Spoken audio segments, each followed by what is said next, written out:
Welcome back to the Morning Brief. Time now for your top stories. And starting in Abuja, in what appears an anticlimax happening barely hours after taking its dispute with the government to streets across the country, the Nigeria Labour Congress NLC on Tuesday evening suspended its action, which was expected to enter its second day today. The union explained in a statement that the decision followed a review of the first day nationwide action, which the NLC leadership says achieved the objectives it set out to achieve. The statement signed by the NLC president and acting general secretary, however, notes that leaders of the union at state and national chapters will continue the action today with news conferences. It further notes that the NLC has decided to extend its initial one-week ultimatum, which was intended to expire by March the 3rd, to March the 13th to enable government to implement all agreements reached on October the 2nd, 2023. And still with the protest, the NLC had earlier on Tuesday made good its plan to stage a nationwide protest over the high cost of living in the country, as well as unresolved disagreements with the federal government. In Abuja, the union led hundreds of protesters in a march to the National Assembly, where they called on the government to immediately implement policies that will ease the suffering of the people.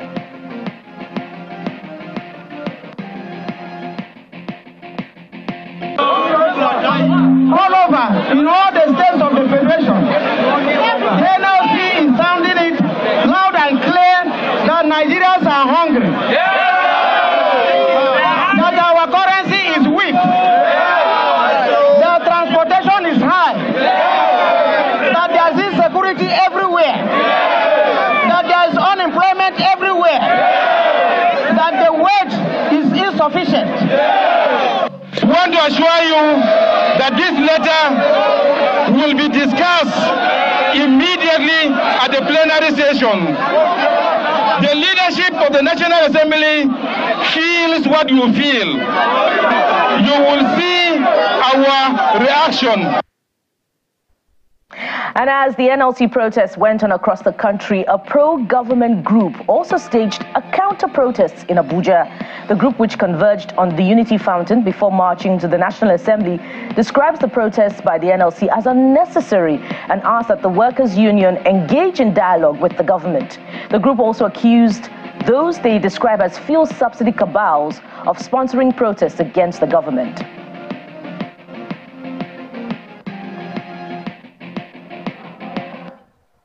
We are peaceful protesters. We have no reason whatsoever to attack anybody. We only implore them earnestly to explore the path of dialogue. Coming out on the street is not the best thing. But since they come out with it, we are coming out to express ourselves, to enlighten and explain the critical situation happening in the country to Nigerian people. We are peace-loving people. We have no reason whatsoever to go into confrontation with anybody for any reason. The Nigerian people and the Labour Congress should go back and sleep and sit down, because this country belongs to all of us. As they have right to protest, and equally we have right to protest as a citizen of Federal Republic of Nigeria. So everybody should withdraw his sword. Nigeria is made for all of us. It's not only made for NLC. Nigeria is not made for TUC. Nigeria is made for Nigerian people. If anybody make an attempt to bring this government down, it's not bringing the government down, it's bringing Nigeria down. I will not allow that. And amid the wave of protests, the federal government appears to be adopting the diplomatic approach to managing its relations with labor. This is as the Minister of State for Labor and Employment, Mrs. Nkiruka Onyejocha, is asking Nigerians to remain steadfast and trust the President Tinubu-led administration to take the country out of its current condition. The minister also says the federal government has kept a near-perfect scorecard on its part with regards to the 15-point memorandum of understanding reached with organized labor in October last year. She spoke on our political program, Politics Today. And while the protests held sway on the streets, major economic decisions were being taken at the CBN headquarters in Abuja as the Apex Bank's Monetary Policy Committee raised monetary policy rate MPR by 400 basis points to 22.75% from 18.75%. This was announced by the CBN governor, Mr. Yemi Cardoso, at the end of the first monetary policy meeting in 2024. The MPC also raised the cash reserve ratio CRR to 45%, while leaving liquidity ratio unchanged at 30%. Its first meeting of the year on the 26th and 27th of February 2024 to decide on the appropriate course of monetary policy going forward. All 12 members of the committee attended the meeting. Decisions of the MPC. The committee decided to further tighten monetary policy as follows. 1, raise the MPR by 400 basis points to 22.75 from 18.75%. Adjust the asymmetric corridor around the MPR to plus 100 to minus 700 from plus 100 to minus 300 basis points. Raise the cash reserve ratio from 32.5% to 45%. Retain the liquidity ratio at 30%. In the opinion of the committee, the options available for decision was to either hold or hike the policy rate to offset the persistent inflationary pressures. Some of these reforms include the unification of the foreign exchange market, promotion of a willing buyer and willing seller market, removal of all limits on margins for IMTO remittances, introduction of a two-way quote system, and the broad reforms in the BDC segment of the market to restore stability, enhance transparency, boost supply, and promote price discovery in the Nigeria Autonomous Foreign Exchange Market, NAFEM.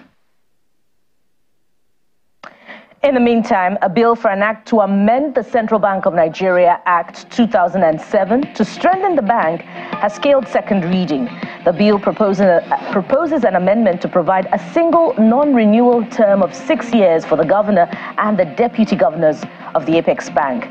During the debate on the bill, sponsored by Senator Abiru Adetokunbo of Lagos East, the lawmakers insisted on 5-year non-renewable tenure for the CBN governor. And in other stories, the Minister of Information and National Orientation, Mohammed Idris, has debunked a news report of a coup scare in the country, describing the report as false and heinous act of disinformation. The minister, in a statement, notes that the government would neither be distracted nor intimidated into abandoning the ongoing reforms aimed at rejuvenating the economy and creating a pathway of prosperity for the citizenry. And on a cheery note, the police in the Federal Capital Territory has announced the arrest of Samaila Wakil Fafa, also known as Habu Ibrahim, the second of 2 wanted kidnappers on whom the FCT minister had placed a 20 million naira bounty. In a statement, the FCT police spokesperson SP Josephine Ade explains that the kidnapper was arrested on February the 24th, 2024, after operatives acting on credible intelligence stormed Sardauna Forest in Toto local government area of Nasarawa State. The FCT minister had on Wednesday, February the 14th, placed a 20 million naira bounty on 2 wanted bandits, Dahiru Adamu and Habu Ibrahim. And they were said to have been terrorizing the nation's capital. And we hope that the security operatives are able to get the rest. And outside our shores, U.S. President Joe Biden says he hopes to achieve a ceasefire in the war between Israel and Hamas in Gaza by Monday. His comments come amid reports of some progress in indirect negotiations involving Israeli and Hamas officials. It would involve aid deliveries to Gaza and the release of more hostages taken during the October 7 Hamas attacks. Israel has not commented, and Hamas officials have indicated that both sides are not as close to a ceasefire deal as Mr. Biden has suggested. We'll see how that goes. Qatar, which has been mediating in the talks alongside Egypt, said there was no deal to announce yet. And as we coast home, finally, it's time for sports. It's official.